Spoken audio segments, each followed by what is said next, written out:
Supply Network Dynamics, Chapter 2, Part 1, Introduction.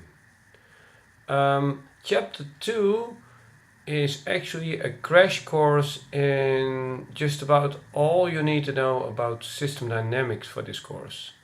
System dynamics is a field where many say, and I would probably agree, that you need some 10 years of study before you can do anything safe. Before you can almost operate on a patient, some open heart surgery to make that medical comparison, but this is just the first aid kit that you need to know. There are, in the second part of this course, we'll be looking at a number of cases, and all these cases also contain system dynamic simulation models. Sims, I call them, games by which you can explore the dynamics of the case and also see if some policies would work better than what was historically done, etc. In order to understand how these models actually work, you need to look under the hood, and when you look under the hood you will find basic structures such as the one as I describe today in Chapter 2, Models of Man.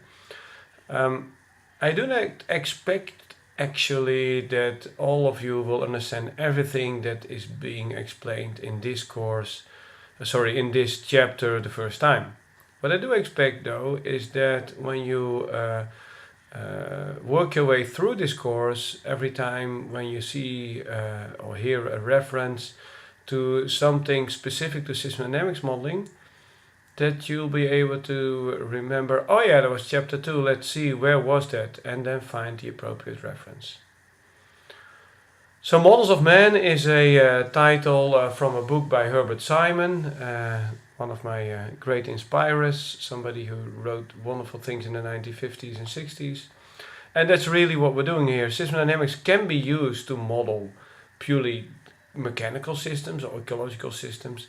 But in this case, where we have a business perspective, we look at how man-made structures such as companies actually operate, and that means that you have to model human behavior.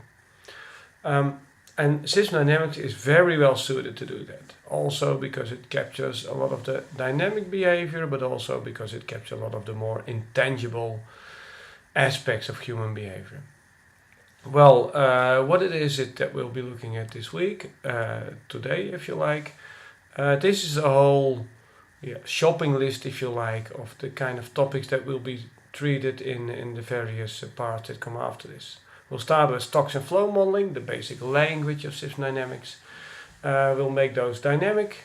We'll look at positive and negative feedback. Material delays is a special case of negative feedback. Information delays, the other type of delay.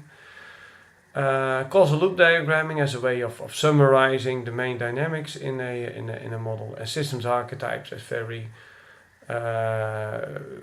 common and recurrent types of behavior. And one particular type of behavior that is worthwhile looking in a bit more, which is oscillation. So these are all treated in the various parts of this chapter, and I hope you'll enjoy them.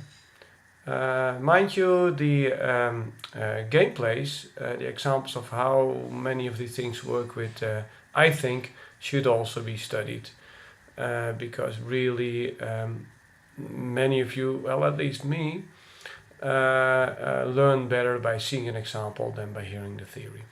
Okay, there it goes.